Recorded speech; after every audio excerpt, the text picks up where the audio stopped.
chỉ nó bây giờ tao muốn chạy luôn á chứ nó muốn chạy chạy luôn nhỏ á chứ bị giá bố số bây giờ tao chạy rồi giờ cho nó bây giờ cho nó đi xe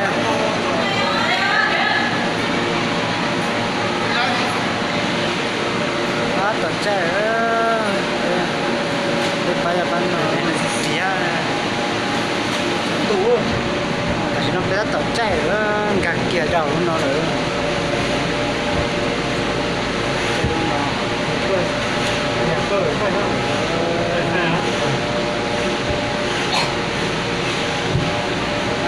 tao thật cho tôi đi qua tàu lợn theo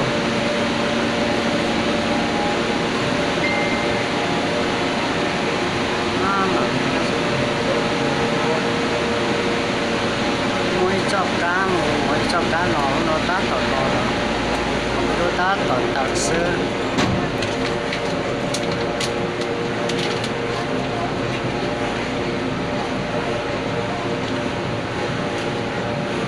kia là nó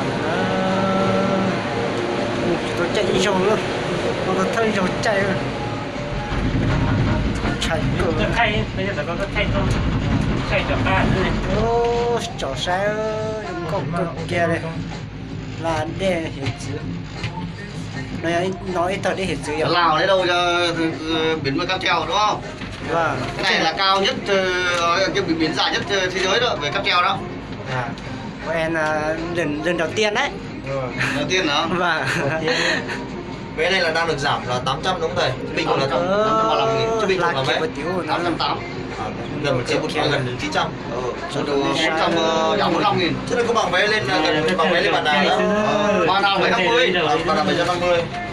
Còn bình thường là 880 còn không có tiền ăn cơ.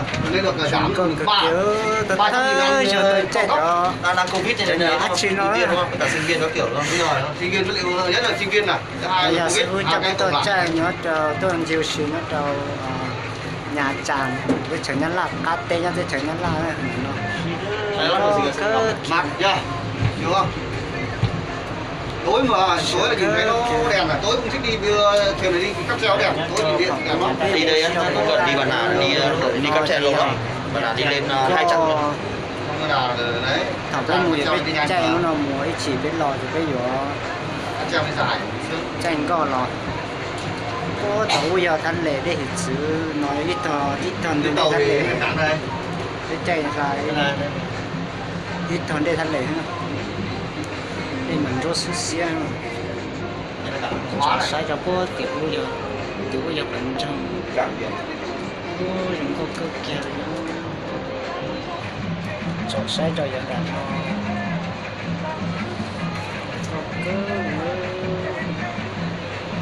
Này cái chạy xe lại như vậy mà. nó ta tổng tự động. chúng nó nền cho nó Nếu mình ra thì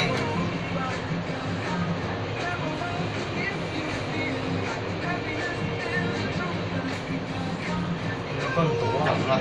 Chắc có cơ Biến kia này. ít chi đi chạy luôn mà tôi thơ rồi tôi chạy một xe cơ kia rồi nhưng sai đó là nuôi nhân đây rồi tôi để tao cho nên tôi nó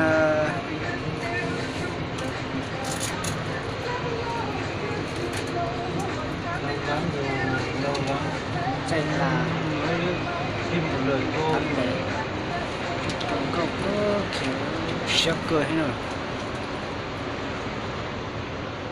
ở đây có thì nói thì giờ thì bên trong đi là phải đứng lấy cái chữ bên bên lem này.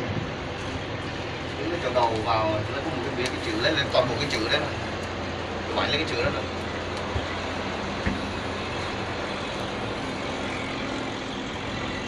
Số cái này là tóc đèn nó nhìn nó giống như tóc máy phen đấy. Điện led. nên chỉ tôi chính ba xe tôi nó nhớ rồi đi thành nhân là đây là nhà phát tê đấy cơ kia nó là châm nẹo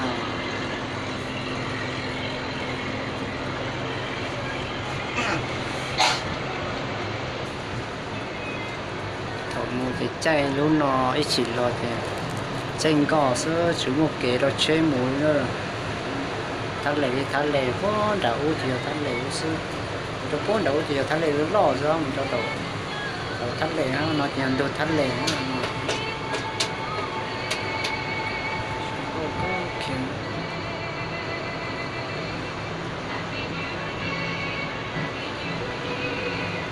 từ tối lạnh, rồi ngoái lúc vào lúc ra lạnh lắm.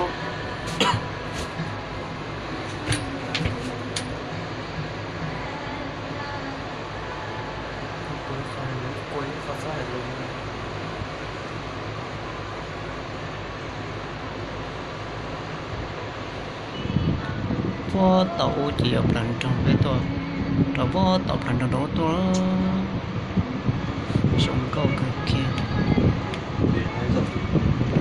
ở nhà tràn đấy họ chơi theo mua này cũng theo tôi chống cái kia này